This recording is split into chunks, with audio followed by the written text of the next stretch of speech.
All right, a very beautiful morning to you there, listener, and welcome to the agenda. Here's your voice for informed discussions in Ibadan, the capital of Oyo State.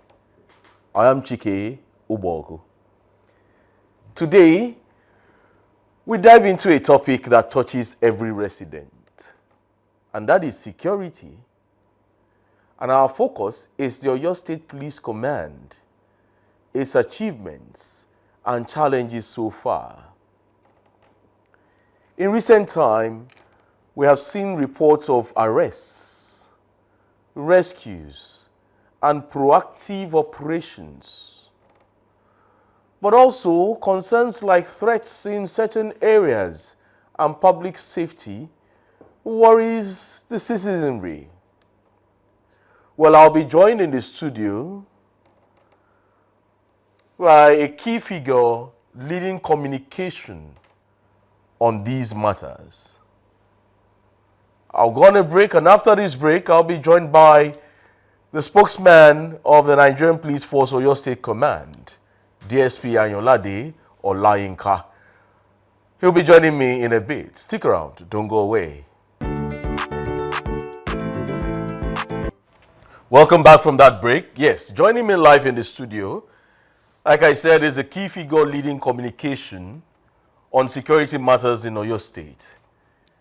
DSP Anyolade Olayinka, the Police Public Relations Officer of the Oyo State Police Command. Morning, it's good to have you on the agenda. Good morning, Presenter.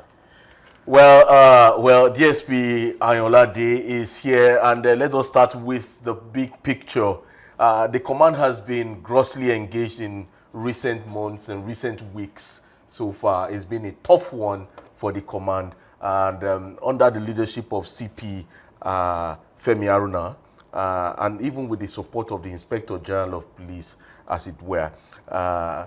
Even the Oyo State government has been supportive so far. Absolutely. Yeah. So, what would you say are the standout achievements of the Oyo State Police Command in recent months? Like you said, in recent months, we have cases of arrest, rescue, arrest of kidnappers, cases of defilements, arrest of murder suspects.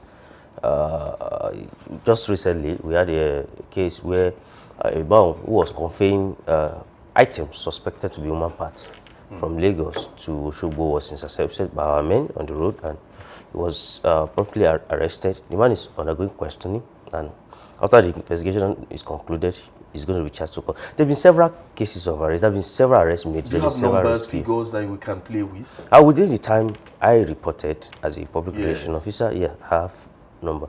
We've arrested nothing less than 85. Oh, that's suspects. Impressive. And we've had, of course, prosecution rate of 75%. So, so it's been wonderful. It's been work, of course. But then we want to commend the group people of Oyo State for their support.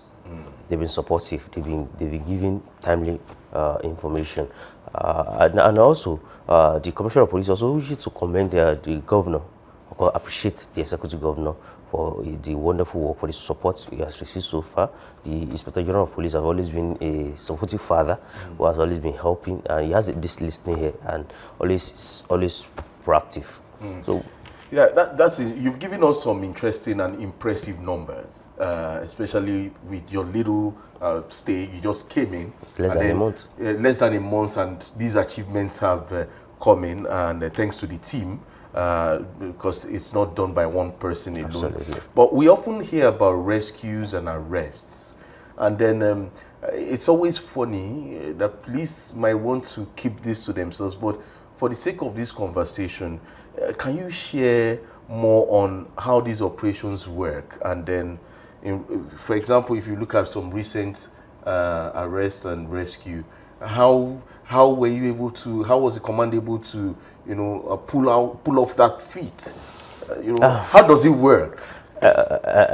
Of course, I may want to share some, but some I may not want to share. No, the one you want to share. But actually, you see, sometimes we are all humans, and of course, nobody writes it. There's no way to construct the face from the mind, or the man from face, so to say.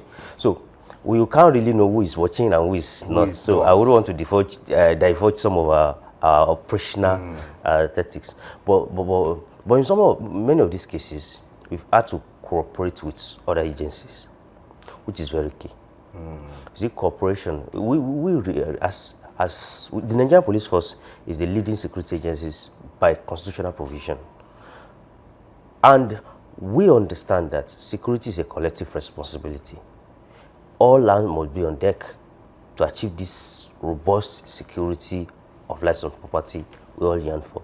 Regardless of the nomenclature of an organization, regardless of the name it is called, we all are working towards one goal: security of life and property.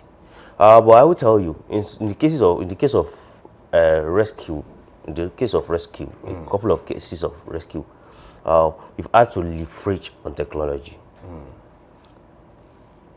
It's a popular word now, tracking. Yeah. But it goes beyond just tracking. We leverage on technology in getting these people.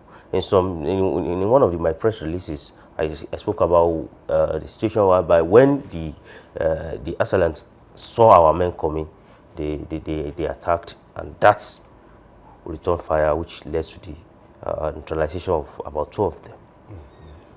So in all of this, we've leveraged on human intelligence, we've leveraged on technology, and cooperation, which is very key. Well, some reassuring words there. Now let's turn back to the challenges now. Security is not without its challenges. It comes with a whole lot of hurdles there. And we've seen reports of bandits with their threats and the recent love letter written that they were coming back to relay there. That's Ikoile there. The letter was there, but I know you'll be shedding more light on that letter. If after forensic, if that letter was truly a threat or it was just a kid scribbling something on a paper. It was written in Yoruba language, and then there were challenges of warning attacks, prompting heightened patrols here and there. Also, the concerns of parts of Ibadan like Bodija, Kobo, over rising kidnappings around those areas, and even robberies. So how has the command been addressing these issues so far? Let's start with the love letter in Orire, in Ikoile. Love letter indeed. Yeah. Of course, investigation have been launched into that matter. Arrest has been made. We have about 3 suspects in custody in respect to the letter. The letter has been forensically examined. But I wouldn't want to preempt investigation.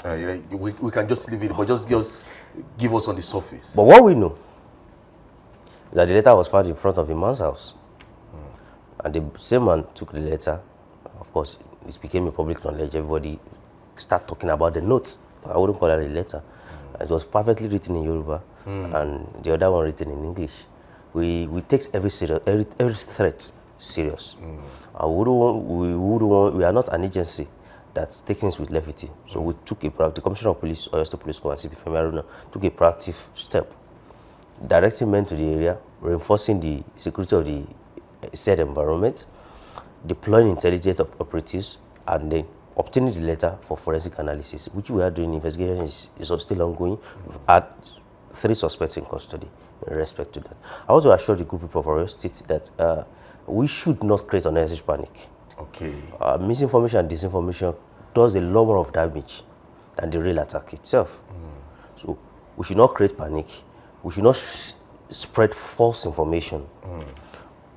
People should rely on mediums like this and some other formal channels to get accurate and veritable information. I'm also using this time to appeal to our bloggers. Yeah, of course, you want to create traffic, you want to make money, you want to collect money from Mark Zuckerberg and Elon Musk, but please do not do it at the detriment of the general public, at the larger populace. Because I saw a headline where somebody said bandit struck again. That's the kidnap of the Indian. Yeah, because I was coming there, Oyo local government. That's somewhere around the DI, Ogumaki precisely. Actually. Yeah. So, and the headline said bandit struck again. Now, of course, that was a kidnapping case. and one of our men tragically lost his life while repelling the attack. The Indian expatriate was kidnapped, and since then, frantic efforts have been put in place. We are doing everything possible to ensure the rescue of the man and arrest of those who are responsible and also prosecute. You see, Ogumaki, I've been there. The team here have been to Ogumaki, went for a community report there, and it's known notoriously for people who wield, because we have the evidence, we have the rushes, we have videos there where you see young guys brazenly on the road carry this machete moving around.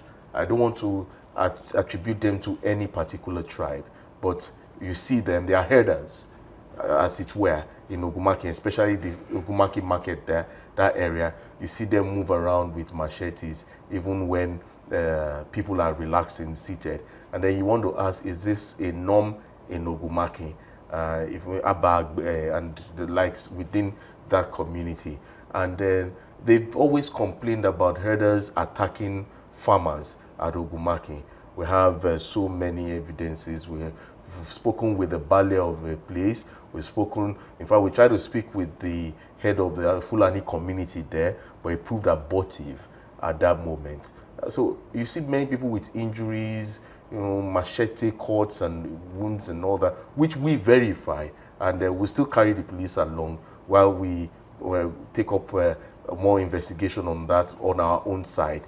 But as it were, so what's the police doing to avert such case of kidnapping in Ogumaki, and also the case of farmer-herder clashes within the Ogumaki community? Thank you for this, sir. That's axis, like you said. And you will attest to the fact that crisis like this in Ogumaki, it's becoming a distant memory until this recent attack. When that was prevalent, the command swung into action, and we had a community engagement meeting with all stakeholders in that Ogumaki axis, speaking to them, talking to them, and ensuring that they give us credible information. Now, look, criminals are not aliens. They live among us. That's in Ogumaki. Some of these guys that perpetrate this evil are there. Yeah. So, to crown that all, the Commissioner of Police also ordered that every black spots around that Ogumaki should be raided, which we did.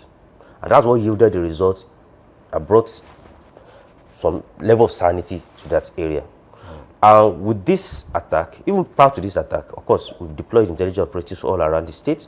But with this attack, the Commissioner of Police are giving an order that no stone should be left unturned in ensuring that those who are responsible for this act are arrested and prosecuted. So that Ogumaki is not an exception. We are each and every part of the state. We are carrying out, like I said, in one of the interviews I had, these days people are going to be seeing every police presence, checkpoints, stop and search in places to ensure it's not to disturb anybody. It's for their own safety. To ensure safety of lives and property. And we are spreading it across the state. We are doing it everywhere to ensure that the group people of Oyo State can sleep with their two eyes closed. Well, talking about people of Oyo State, we have some messages here on our app X. It says Mrs. Fumi from Ibadan. It's saying, good morning, Chiki, and good morning, DSP. I'm Fumi from Bodija. Thank you for this program. DSP, how can we stay safe when kidnappers target markets now? I sell in Bodija market. Fear they catch me. Yes, that's her message there. She's asking how she can stay safe. I will say one thing. Like I said earlier, criminals are everywhere. However, the beauty of it is when they strike, or before they do that, we're able to arrest some and get them prosecuted. You see, the news of somebody committing a crime and is being arrested also sends some fear into would-be criminals. Potential criminals. Yeah. And that's what we're doing. Now, as for the question the woman asked, I will say, if she finds herself in any situation, she should not struggle. Okay. Because her life is a lot more important than whatsoever kidnapper or anybody is going to take. But we also encourage her to please cooperate with the police. This information she's sharing is new to me. They should bring it to our notice. They should let us know. Gone are those days where people say, when I tell police, somebody else, the suspect will hear. No. I've always been saying it. If you are sharing information with me, do not share with my boss. If you are sharing with my boss, please do not share with me. So that we will know. If I thought it leaks, we will know from where. And who is the mob. So please, people should cooperate with the police and other security agencies. And even Mrs. Fumi, you're talking about Bodija Market. There's a police station, the Bodija Market area. So if you have any issues, you just go straight to the police station, make your report, make your entry, and then I believe the revamped Nigerian police force will attend to you and get it straight. There's also this message from Adelami, from Orire local government. Well, Orire, that's Ikoile. It says, DSP, this Ikoile threat note, some say it is fake, some they pack load. Should we worry? I'll tell her not to worry. Okay. The police and other security agencies are doing everything possible to secure each and every inch of our state. All right. There's another message from Ikoile, Mrs. Aisha from Ikoile, saying, good morning, Chike, and good morning, DSP. That threat note scared also. People, they pack loads small. We go save for January, so January 20. Yes, because on that note, they said they were coming on the 20th of January, and today is 20th of January. So, what's going on? Presenter, there are many things to that note. Okay. I would have loved to disclose so many things. No, but it's still under investigation. Yeah, it's still under investigation. So I wouldn't but want to you need to put their minds at rest. But I can assure this madam and every good citizen of Oyo State, especially that Ikoile, Orire local government, that there is no threat anywhere. No cause for alarm? No cause for alarm. Okay. The police, in collaboration with other security agencies, we're up to the task. You're saying it was an empty threat? We take every threat serious. Okay.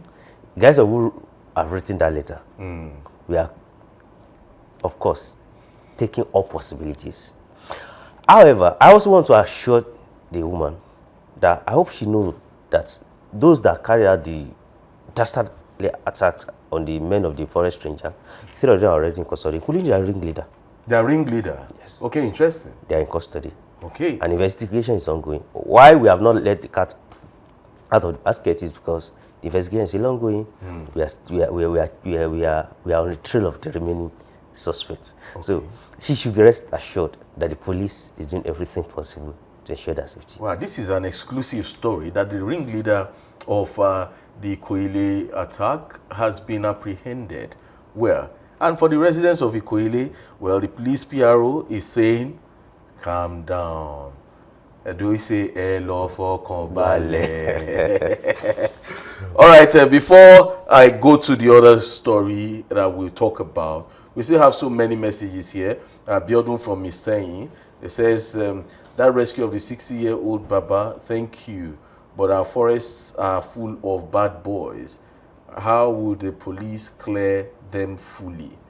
Well, the PRO is here, but I'll just tell you that the police is working really hard. Recently, the police, in conjunction with the Nigerian Army, carried out an operation in both Kwara and Kogi. Okay. I will leave it there. Okay. A clearance operation. And then we'll be getting results very soon in coming days. A clearance operation in Edo Kogi Forest, in connection with the Nigerian Police Air Wing, the Nigerian Army, and some other tactical teams. Okay. I wouldn't want to say more than that. So, okay, we should be having a clean forest in coming days. Temi from Bodija Market, kidnappers target women now. Fear they catch us for market. Any special patrol? Thank you for bringing that up. We have intensified patrols, not only Bodija, in every part of the state. But this issue of Bodija Market is coming. This is the second time. I will definitely take this up Yes. with the Commissioner of Police Especially and ensure when it's coming on Bodija market. Bodija market, Yes. and ensure that the Commissioner of Police direct the DPO to intensify patrol. And also, our intelligence operatives around that axis, they will do a wonderful job in getting us accurate and actionable intelligence. Okay. We have about 2 more messages, but before then, there's been a case that I want to bring to your attention. And this happened on the 22nd of December 2025. And it's a case of police versus police. It's a case at the Yagokun Police Barracks. I don't know if you know about that story, because we've been on that matter, and I don't know if you could shed some light on it. A story affecting one Inspector Danladi Akasu, whose son got burnt in a fire incident in the apartment block 14 precisely. And since then, I know, according to what we gathered, the prime suspect is in custody. However, what is the situation on ground? The young boy, the 20-year-old boy who was burned, has been buried. He was buried last week. Yes, he was buried last week. You know, it was an emotional time.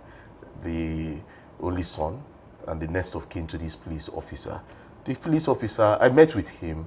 He felt so distraught, saying everything he worked for, the boy is his next of kin, and everything he's worked for, the boy is gone. Where does he want to start from? And he says he doesn't mind if he's being sacked, because there was nothing he was working for again. But I gave him some hope. I said, no, you keep living. God has allowed that happen. So what is the true position of things? What is the stand of the police on this issue? Thank you, and sorry for the loss of his son. He was in my office. Okay. Tell me about the incident. Of course, I was able to put 1 or 2 calls through for where I was probably brief about what happened, how the investigation is progressing. The investigation is still ongoing. Okay, it's still ongoing. It's still ongoing. Okay. This same inspector also made mention of some things that he believed happened even before the fire engulfed the building and all of that. And I believe the case has been given to a trusted hands. Okay. We'll get results very soon, report on what happened. Okay. And whosoever that is found culpable will be charged to court. No matter who the person is, no matter who the boy's father is, no matter who the individual is. Okay, because we are following up on the case, and I know the autopsy is on. The results should be out any moment, and then we would follow it up. I know he wants to take up some legal process, but the first thing I told him was to speak with the police. I remember there was a day I wanted to come with him to your office, but he changed his mind. In fact, we were on the road and he changed his mind. I felt funny. I said, oh, what is going on? Why is there something you're not saying that you're backing out at this time? He said, no. He was scared he might be locked up. And then after some time, he came back again and said, okay, let's go. I said, but it's late. We gave the PPRO a specific time. So why you say we should go at this time? Moreover, the PPRO might not be in the office at 5 p.m. at that same day. And so that was what stopped us from coming back again. And that's why you didn't hear from us again. But now it's an issue of police and police right now at the barracks. How do we, or what do you say to people to boost the confidence of civilians if this could happen between police quarters? Police are human beings. Yeah, they are first human beings before they join the police force. And a whole lot of things happened. We are humans. The boy he accused of being the one that caused the fire, the arson.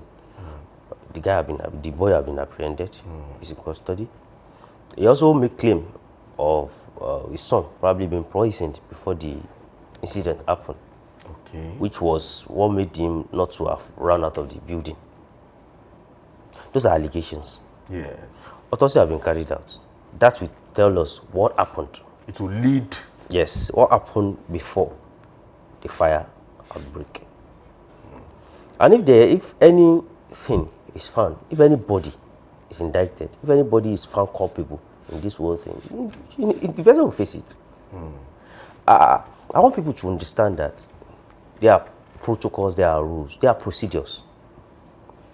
Somebody was in my office yesterday. He was dragging us on X, and I told him personally, if you are a grown-up person, you have a formal education, you should understand the difference between formal and informal setting. If you have a problem, approach the appropriate authority. Now, with all the dragging on social media, you are still back in my office. So why first making noise?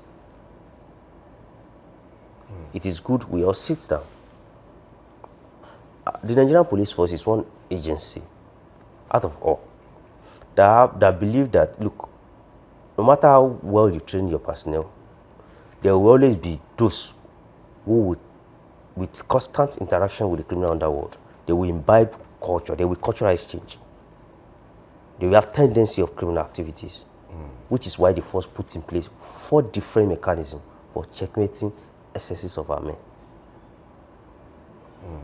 And the Nigerian Police Force, like I'm about to say it anywhere, that the Nigerian Police Force is the only agency in this country that have 4 different mechanisms for checkmating excesses of its own personnel.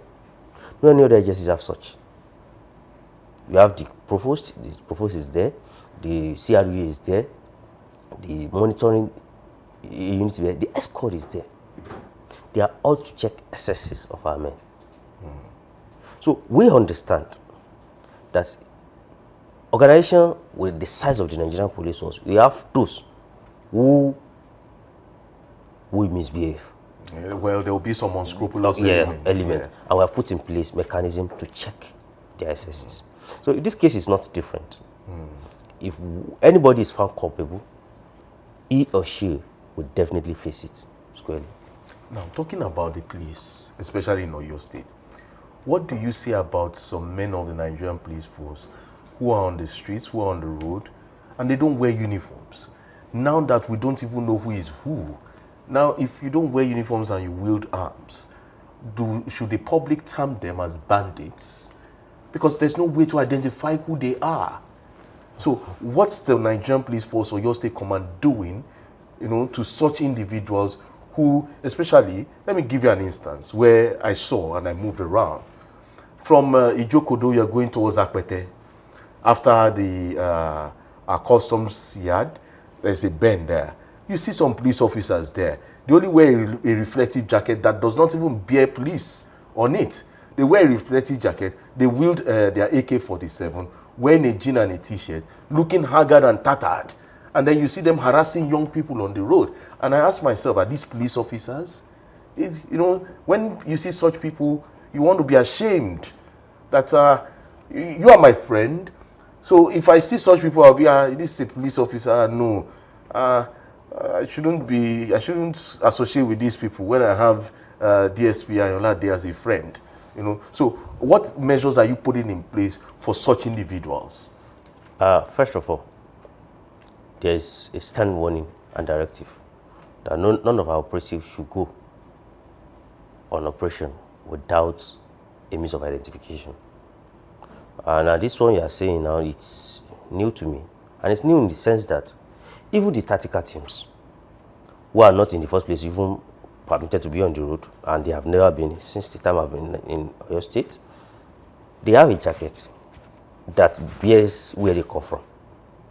AKS, anti-kidnapping, anti-cultism, cybercrime, and the likes. So that helps for quick identification. But this you just mentioned now, I would of course need to check. But I would also encourage members of the public, anytime they say things like this, of course they should not fight them, but they should bring it to our attention. Because with the time we are in, we cannot afford mistaking of identity. Exactly. People should bring it up with us. We will definitely see. Even when you want to take videos or something as an evidence, they fight you. So why are you Why are you capturing a police officer? You may not want to take video. You can put a call across. Okay. At so location, some so men are here claiming to be member of the Nigerian police force without uniform and they are bearing arms. And then you can be rest assured the Oyo State Police Command will take action. Farmer Kola from Ikoile. After that park attack where 5 rangers died, we farmers have been scared of going to our farms. What plans do you have for us, security-wise? That's from a farmer where the police seem to have so many things to do right now, especially in Ikoile. We have so many things to deal with. Of course, we understand that, we know that, and we are, of course. So what plans does the police have for farmers like? If the farmer that just Kola, reached out, Farmer Kola that just reached out was there when the governor was speaking. His Excellency, the Executive Governor of Oyo State, Engineer Sheyi Makinde, he immediately, after assessing the situation, he ordered that he was going to be writing to the Nigerian Army so that we can have a base around that axis.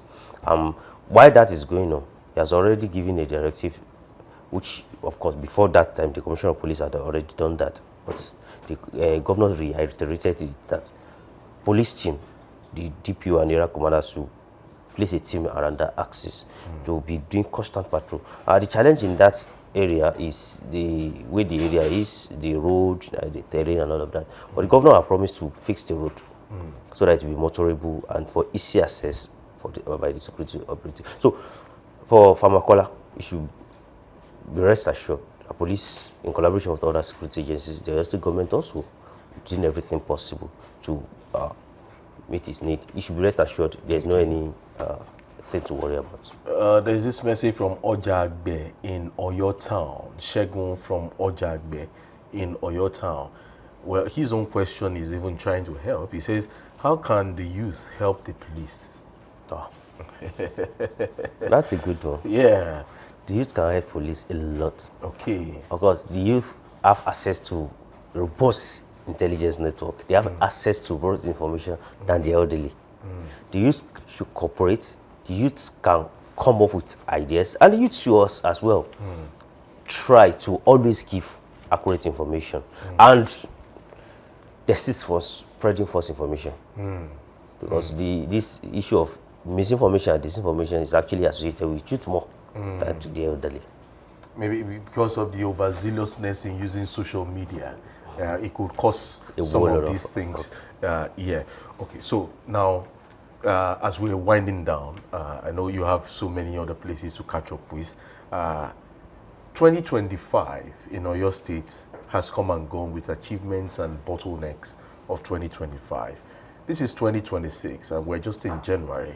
What's the action plan of the Oyo State Command of the Nigerian Police Force, especially towards securing lives and property of people in Oyo State, for them to have confidence in the Nigerian Police Force and say, yes, Oyo State is safe? What's the action plan?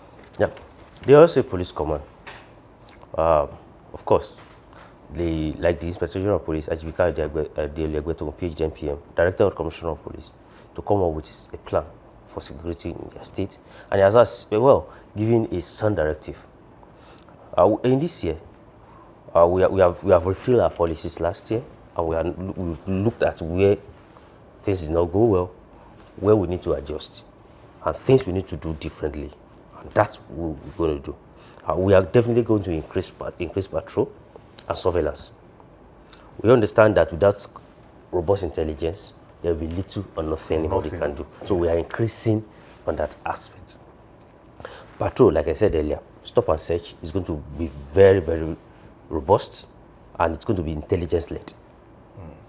Black spots, all black spots are going to be raided, people arrested, profiled, and those who are found culpable, prosecuted. But we are not doing that alone. We are also cooperating with other security agencies. The achievement in Ikoile, it's in collaboration with other security agencies. Those people that came and the attack believed they would run away, well, they've been arrested. It's to other security agencies. So we are cooperating more with other security agencies. But above all, we are going to be increasing our community engagement to build mutual trust with our people.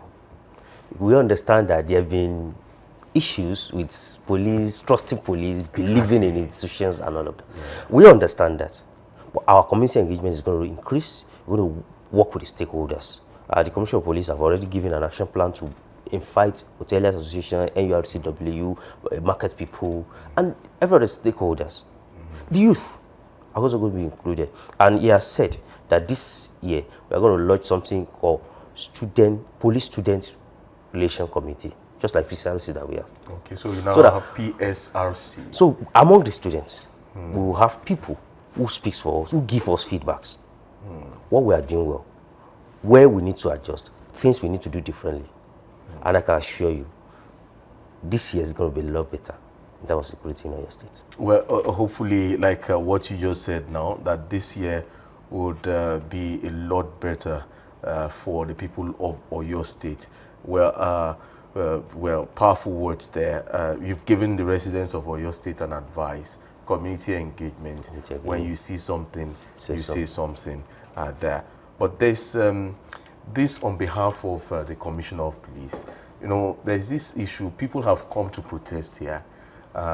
Bike Okada people carrying 2 passengers, and then police stop them and say the directive from the Commissioner of Police is that Okada people should carry only 1 passenger. Some people came and said some police officer hit them with a baton on the chest because he carried 2 passengers. So what's the position of the command, especially when it comes to Okada riders in Oyo State? This particular directive, I'm not privy to it. Okay.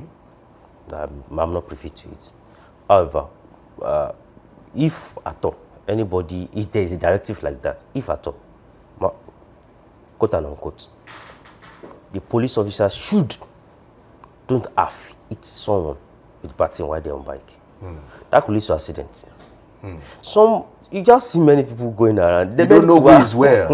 Many people have so many cases of cardiac arrest, several cases, several medical challenges. If anybody see any of our men doing that, they should please bring it to our attention. It's not done. That is unprofessional. There are better ways to stop a bike who have violated one traffic law or the other, rather than hitting the passenger, or the bike man with the baton. Please, that's out of place. Powerful words from DSP Ayinla Olayinka. Thank you for those insightful discussions. But before we go, your final thoughts on security generally for Oyo State, because we're dealing with Oyo Command. My final thoughts on security generally of the Oyo State. The Oyo State Police Command, as a responsible and responsive law enforcement agency, we are not resting on our hours to ensure safety of lives and property of the citizen of Oyo State. We call on the good residents of the state to cooperate with the police, give accurate, timely, and actionable information as to ensure that we secure lives and property. We're also cooperating with all other security agencies. There is no rivalry, regardless of nomenclature. We are all working towards one goal: security of lives and property. So therefore, I call on good residents to give that timely information, trust the police, trust the institution, and together we can make Oyo State safer and better. Thank you, Deputy Superintendent of Police Ayinla Olayinka, for featuring on the agenda today. Well, that's it on today's edition of the agenda. Security is everyone's business. Let's stay informed. Let's stay vigilant. I am Chike Obogo saying good morning, Oyo State.